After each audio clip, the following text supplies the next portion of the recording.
Hey everybody, so I've decided that I was going to start doing a vlog of my nurse practitioner student experience. I've watched a lot of other people's videos. I just kind of always thought they were really informative to me. I still watch a lot of other people's videos just to see like what their experiences and things like that have been, because it's very helpful, for somebody who's maybe doing something a step ahead of you, or have already went through the process, just to kind of see, what everything is like for the most part. So a little background. I've been a nurse for almost 4 years now. Started off doing cardiac, and then I switched from that after about a year or so and decided to do public health, where we do like STD testing and vaccines. So a lot different. And they're both two of the things that I said when I was in nursing school before that I was not going to do. I said, oh, I'm not doing community health, or oh, I'm not going to do cardiac. And then those are the two places that I end up. So there you go. Never say never. So right now, as far as where I'm at in my program and what type of program it is, first of all, it's a family nurse practitioner program. A family nurse practitioner is a nurse practitioner that sees babies all the way up until elderly people. So they see all throughout the whole entire lifespan. Um, and that gives them some room to be able to practice in multiple areas. They usually see more outpatient, not really so much acute care in the hospitals or anything like that, but just more sort of primary care outpatient setting. However, a lot of nurse practitioners or family NPs do specialize. I've heard of that a lot. I've heard of people working in dermatology offices. I've heard of, a lot of different things. And so my goal for me that I've realized is that I know I don't want to do acute care, that's for sure. And primary care, just the general primary care, I'm kind of finding that it's really not something that I love. However, very good experience, to gain knowledge and things like that. But overall, what I really want to end up doing is HIV care, STD care, things to that effect. For one, because we're lacking a lot of that here in Michigan. That's one thing. And two, just because I found that since I've been at my current job, that's just kind of what I like to deal with.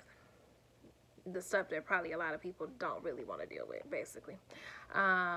So that's my goal, and hopefully, and I'm sure, God willing, that will work out. So I'm in my 4th semester now. I'm in my first clinical rotation. This is our health promotion rotation. So pretty much the clinical setting for this is more so like primary care, family clinics, internal medicine clinics, things that you're going to be seeing, like a general basis of things. So people coming in for like high blood pressure, high cholesterol, asthma problems. The facility that I have been doing clinicals at, it was originally just mental health. However, they're trying to get that primary care aspect in it as well, because a lot of those mental health patients have other issues, and so they need those services as well.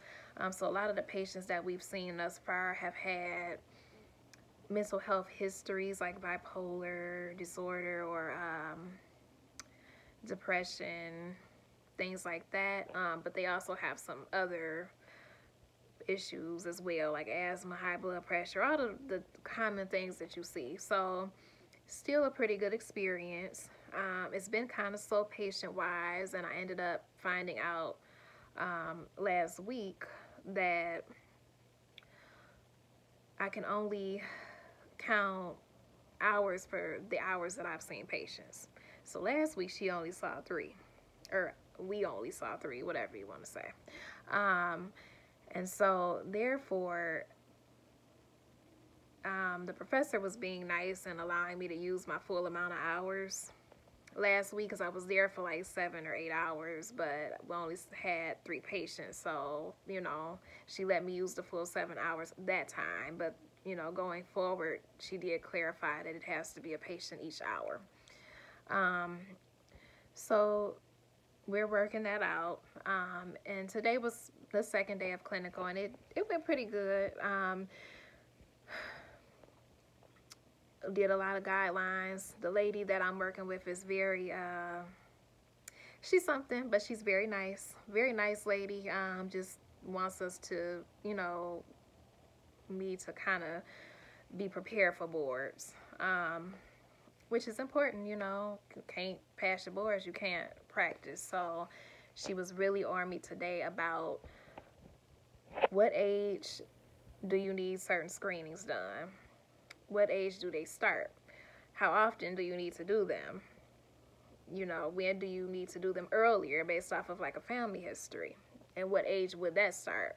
So she was very much a stickler for those things, but those are important things because on your boards, they do go over a lot of guidelines, screenings, and things like that.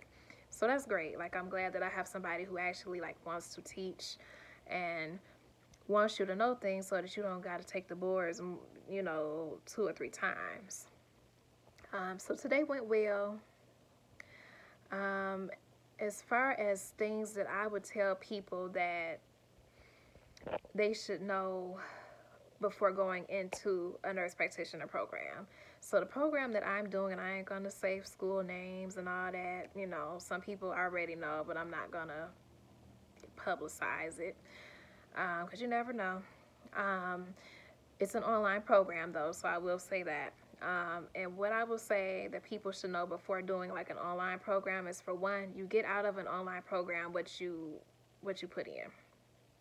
And, we all pay money. The programs aren't cheap, but also keeping in mind boards and things like that. You have to be a person that is self-sufficient, that's going to be motivated to keep up with readings or keep up with certain things that you're going to have to know for the future and practice and for your boards.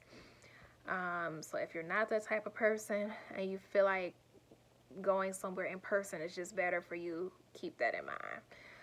Another thing that I would say with online programs is clinical sites. So I did not realize how hard it was going to be to find a clinical site. I started looking for preceptors in probably like September, somewhere August, September, something like that. I probably secured a preceptor somewhere around like October, November, probably November. I think it was more like November. And it kind of just happened by chance that I found this preceptor off of it's a national nurse practitioner, one of those organizations. They have a lot of them. But this particular organization is the National Black Nurse Practitioner Association. So I happened to find her on there. They have like a little area where you can look at preceptors, and you actually have to pay for it. But I was so desperate at a point in time that I, paid a little money to see the listing, and I reached out to her. And when I originally talked to her, she said, well, if you don't find anybody by X amount of time or whatever, reach back out. So, the first impression in my head was, okay, she probably don't really want students like that, or she probably already has so many. So I thought I had secured another preceptor, thought I had secured somebody. They had reached back out and told me to send my paperwork that I needed and everything to be filled out for the school. Just emailed them. Communication was good for a while. Sent the paperwork and stuff, and after a while, I just never heard back from them. I called, was on hold forever, and I just hung up because I was at work and I couldn't be on the phone forever. And I just never heard back from them. I emailed them a good 3-4 times, because they said, oh, we would be happy to have you. At least that was via email. So I don't know what happened. Don't know what happened, but from what I understand, this happens a lot to people trying to find clinical sites. So what ended up happening was this preceptor that I'm currently working with actually ended up reaching back out to me. And so that's how I ended up working with her. Come to find out, she attended an online program herself. She had graduated 2 years ago, and she actually had to sit out for 2 semesters because she could not find a preceptor. So I'm saying all that to say, if you are sure that you're getting ready to start a nurse practitioner program and you know that the school just does not facilitate really helping you find a preceptor, which a lot of them don't, especially the online ones, do it in a year in advance. I mean, seriously, like a year in advance. It's sad that you have to do that, but a year in advance. Because now I have this clinical rotation hours. You know, I have this preceptor secure. However, I have another I have another like 4 clinical rotations that I need, and I don't have any of them secured. So I've been calling around places like when I can to kind of try to figure that out, in hopes that some of the connections that I do have will lead to me ending up, with a preceptor. So definitely, if you are going to be starting a nurse practitioner program, you've applied, and you have whatever clinicals that you are going to be expected to do, or even if you don't, reach out to somebody at the school and ask them so that you can look in advance, because it takes a long time to find people half the time. Do that. Do it in advance, and I can't push that enough. I wish I had kind of known, what I was getting myself into when it comes to that. Another thing that I would say a person getting ready to go to a nurse practitioner program, what they need to keep in mind, not just for the in-person people who actually have to physically be in a class, but for the online folks as well. Be very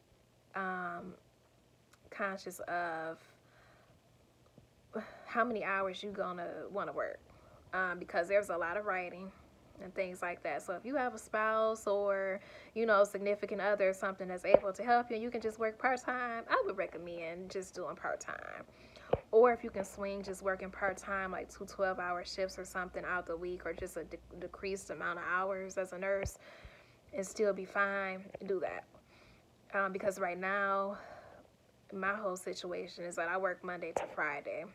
So you also have to keep in mind that there's some hours that you're going to need to work somewhere else for clinical hours. So you also have to keep that in your head as well. So what I do is I take off a day each week right now, and I go to my clinical. So I was off from work today, but I had to go to clinical today. So just keep that in mind before you start a program. Kind of, it's better to take care of that stuff before you start, because you're just going to be stressed enough trying to get the swing of things when you start a program. So try to keep in mind what hours you want to work. I do part-time. I'm actually looking to possibly do part-time work. I'm thinking it's going to be something that's doable, so that's what I'm thinking of doing. But I don't know yet, but I'm highly debating doing even 312s, because even that would be kind of a decrease from what I'm doing now, because now working Monday to Friday, I get 2 days off the weekend, and I have to do work. I have to do schoolwork on the weekend, or I have to try to fit in schoolwork during the week, have quizzes that I have to take, have clinical things that I have to prepare for, because I just can't go to clinical not knowing things that she told me to go over, and I just look like a fool. So just please, everybody who is considering it or is getting ready to start a program, just kind of keep in mind what you want to do work-wise. As far as things that I would say people also need to do, at least during the program, and I'm kind of learning this as I go now, is the importance of what needs to prepare you for the boards.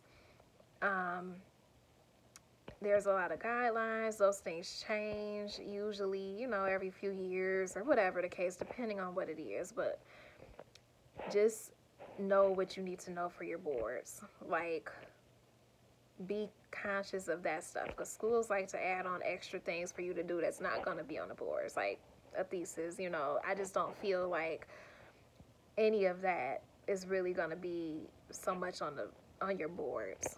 So just understand that there's some outside studying that you're going to have to do in addition to the other studying that you have to do to pass your classes. And the preceptor that I'm working with, she had gave me a list of all these apps, which are great. I didn't realize how much providers actually use apps, and a lot of them do. Probably a lot of the doctors and nurse practitioners, they go on those apps. They, look up what's guidelines for this age, or when should this test be done, how often should it be done, what's the first line treatment for certain meds, things like that. And those are all things that you want to know as a provider, and then also all the things that you want to know for your boards as well, because like I said before, if you don't pass your boards, you can't practice. So at that point, it's like, what is the point? So that's one thing to do during the program. Be proactive. Start preparing for your boards like right away. Get you a nurse practitioner book that will help you pass the boards. The preceptor gave me a book by Leak, and I think that's spelled Leik. And it seems to have some really good information in there that you can take into clinicals with you. So you can take it to your practice and just kind of apply those things, but also have it for your, to prepare you for that test too. Excuse me. So I think that's pretty much all I can think of. Is back to work for me tomorrow. I pretty much, back to work for the rest of the week. School work, all of that good stuff. And I'll keep everybody updated as far as if anything changes job-wise for me.